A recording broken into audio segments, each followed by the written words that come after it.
you all for being here. Thank you to Tom Homan. Tom, you've done an outstanding job leading ICE. You have served more than 30 years in law enforcement, and you're the point person for much of the progress that has been made in recent months. And we're certainly going to miss you as you go on to new endeavors. So today, we're here to send a message to the world that we are not going to let the country be overwhelmed. People are not going to caravan or otherwise stampede our border. We need legality and integrity in our immigration system. That's why the Department of Homeland Security is now referring 100% of illegal southwest border crossings to the Department of Justice for prosecution. And the Department of Justice will take up these cases. I have put in place a zero-tolerance policy for illegal entry on our southwest border. If you cross the border unlawfully, then we will prosecute you. It's that simple.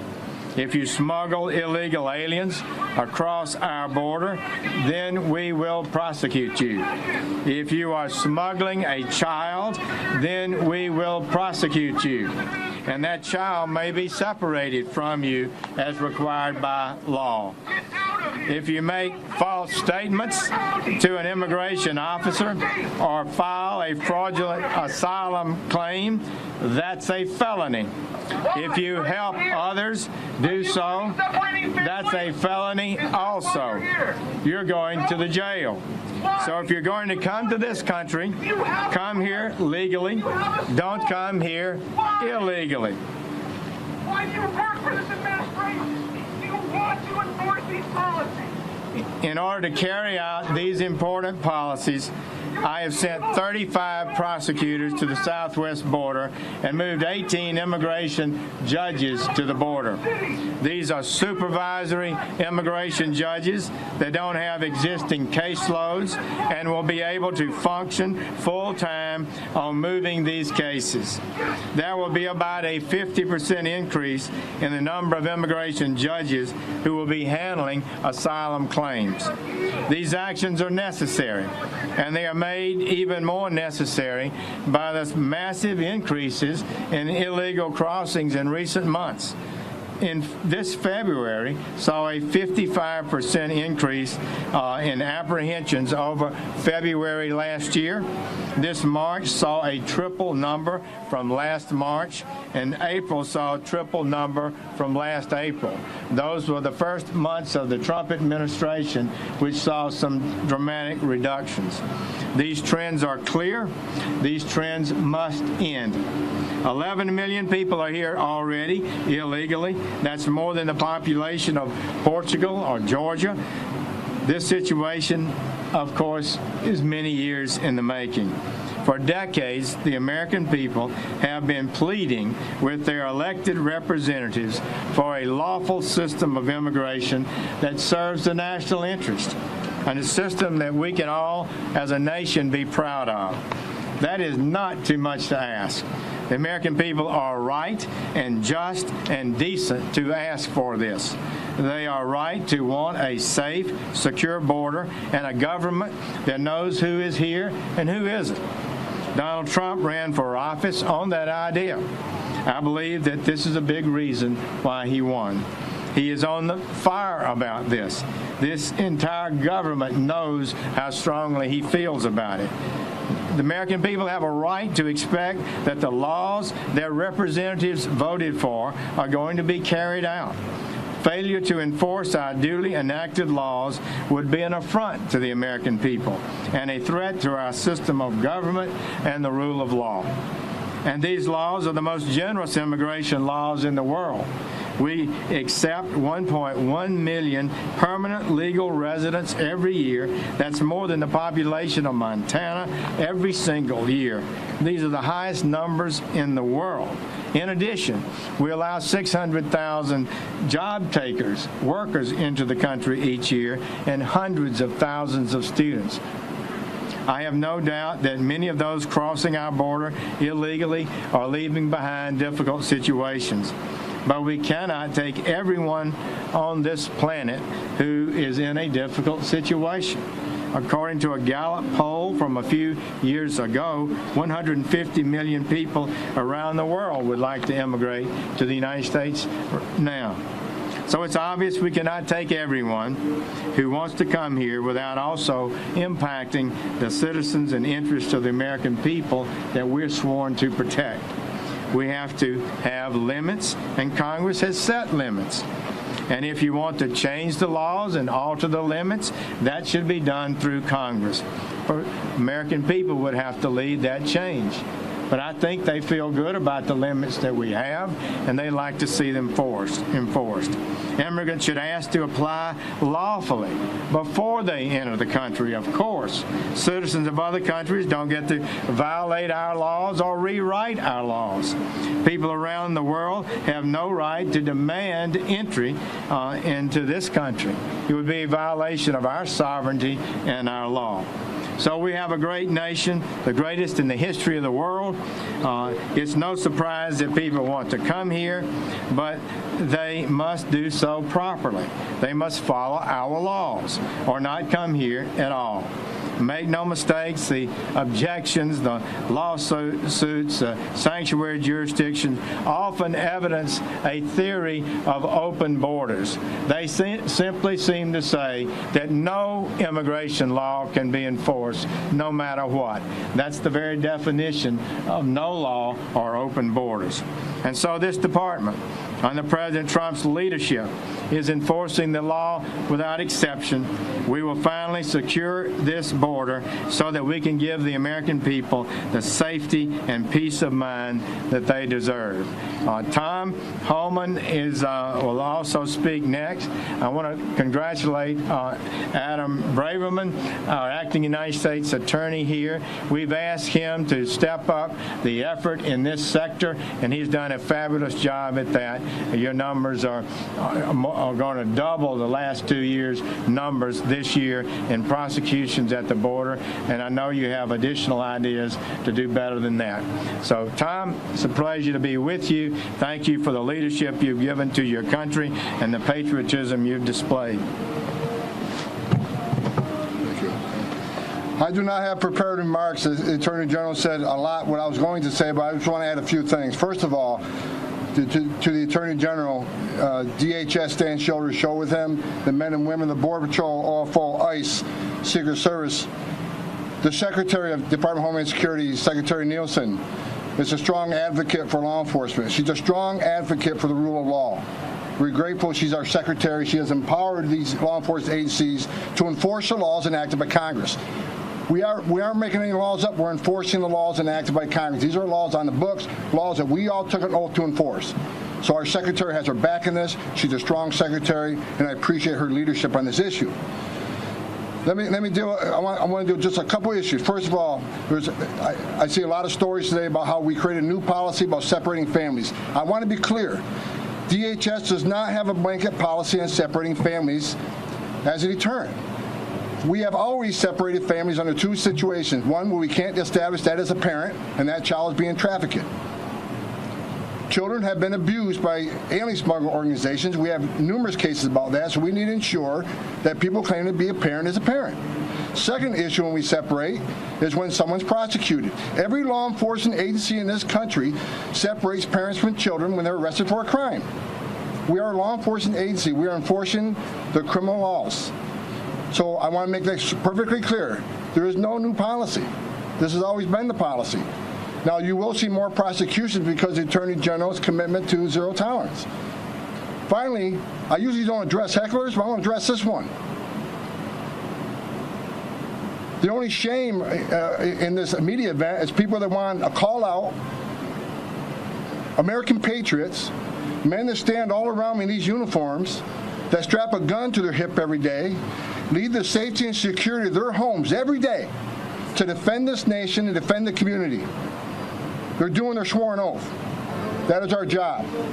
If people like the heckler don't like what we do, then talk to your congressman and change the law. We are enforcing laws enacted by Congress. I am proud to stand by these men and women surrounding you that defend this nation every day. As far as the evilness, The evilness of the transnational criminal organizations that get bankrolled by the continuous enticement to enter this country illegally by sanctuary cities and people that want to commit fraud in the asylum process. That's the evil. People are dying trying to enter this country. We got to stop enticing illegal entry. There's a right way to enter this country. There's a wrong way to enter this country. I don't blame anybody if you want to be the greatest country on earth, being a part of this greatest country on earth, which we all are. But there's a right way to do it and there's a wrong way to do it. You can't want to be a part of the greatest country on earth and not respect its laws. Thank you.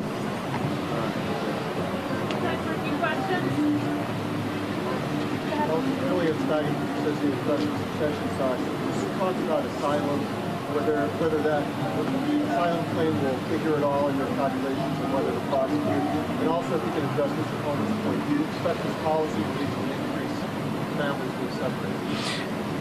The asylum policies are different than the normal illegal immigrant. Most of the asylum claims are being filed when the people go to the ports of entry, and they then go through a different court system. It's the Department of Justice immigration judges that handle those cases. We've seen a tenfold increase in the last 10 years in asylum claims. Many of those claims are not justified. Only about 20% are being approved by the judges after hearings. So we will send more judges so that we can proceed with those cases faster. We don't want to separate families, but we don't want families to come to the border illegally and attempt to enter into this country improperly. We urge them not to do so, not to come themselves illegally, and even worse, to bring their children with them or some other children. Many of the children are being brought by people who aren't their parents. So this is just the way the world works. The parents are subject to prosecution while children may not be. And so if we do our duty and prosecute those cases, then children inevitably for a period of time might be in different conditions, being held by Health and Human Services rather than the United States Marshal Service.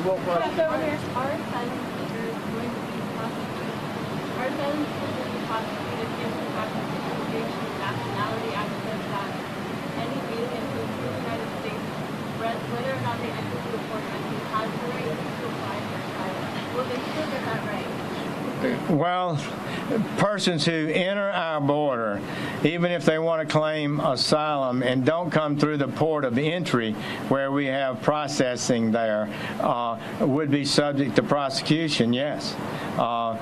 They may yet still be able to make a claim of asylum. They'd be subject for the improper entry. We're looking at this entire process of asylum claims, and we've got some of our best lawyers thinking through it, but we've got some improvements to do, I think. Yeah. If I have to respond, look, everybody's going to get the due process. I want to be clear. Are some of these families have a solid case for escaping fear and persecution? Certainly. But many don't. So they'll get their due process. They'll get to see a judge. But at the end of that, you can't ask to give due process then not accept the decisions by a federal judge. So once we have a decision, if they lose their case and they've been ordered removed, then we need to remove those folks based on the federal judge's order. So everybody will get the due process. Mr. Attorney General, do you have any reaction to Congressman Nunes saying that he's going to urge fellow lawmakers to hold you in contempt? It's my understanding that you did reply to the subpoena. The Department of Justice has written him a letter and responded as appropriate to him. The request he's made is one that the intelligence communities and Department of Justice feels is not grantable. We've explained that we'd be willing to talk to him about it before, the details of which I couldn't discuss. Yeah, LA Times, reporter with LA Times, I was wondering if you could explain, I know you're talking about illegal entries, right? A prosecutor 100% ago. Now, is that going forward? Back with you, like let's say someone who entered the country illegally 20 years ago, will you prosecute for illegal entry? Essentially, we'll be processing, focusing on going forward. Okay, so not Just to make sure, intercession. at what point a parent is going to be charged with a crime if he or she comes their children with them and ask for asylum? We will be handling those cases on a case-by-case basis, but people who enter unlawfully, not at the port of entry, are subject to being prosecuted even if they claim asylum. The proper place to claim asylum would be at the port of entry or other designated places by the United States government. Okay, let's take one more. San Diego. So you are the third high-ranking official from this administration to come to the Southern California border in the last 3 weeks. Why was it necessary to be here to talk about this today, and how much is that costing taxpayers dollars to do? Well, the illegal flow of immigrants into the country is costing us a good deal. We want to see those numbers go down. California and South Texas are two of the biggest areas with the highest numbers of illegal entrants. That's why we're focusing here. But I have to say our goal is to have the whole world know that this border is not open. Don't come unlawfully. Don't put yourself or your family through such a stressful thing. It will impact your ability in the future to be admitted if you've been convicted of attempting to enter unlawfully now. So don't come unlawfully. Make your claim. Wait your turn. Okay, one more. I want to answer that question, ma'am. Look, about what is the cost of coming here doing this today? What cost are you going to put on a human life? This isn't just about enforcing the law. This is about saving lives. I mean, I've seen my own eyes, my 34-year career, I've seen children that died crossing this border. I've seen women that have been raped by these organizations. So being here today, it's not just talking about law enforcement, it's talking about there's a right way and wrong way, and don't enter illegally in the desert. Don't enter illegally between the ports of entry. If you have a clear claim to asylum, go to the port of entry where you're safe. This isn't just about law enforcement. This is about saving lives, and stop sending the message it's okay to hire an alien smuggler organization to get to this country. People are dying. People are being abused. So I wouldn't put a cost on the lives we're saving here today. Okay, last one because you were waiting. Yeah, you mentioned that this is not a new policy separating the children from the parents. So what has it been like in practice? Has that policy not been enforced kind of 100% across the line? Children and parents together more against what will happen? The policy's always been the same. We separate families for two reasons. We've done it because we've established or couldn't establish that that parent is actually a parent. Now, we've had a situation where children have been trafficked. We have situations where the same child was brought across the border several times in a time period by different people claiming to be parents. So obviously, he's being trafficked. We got intelligence that shows alien smuggling organizations are making children available to single adults so they can come claim to be a family unit and not be detained. We've always separated when we criminally prosecute somebody, we arrest somebody for criminal violation and they're with a child, they got to be separated, just like every law enforcement agency in this country does. We've done that. With the announcement from the Attorney General that there's now a zero tolerance, you're going to see more of that.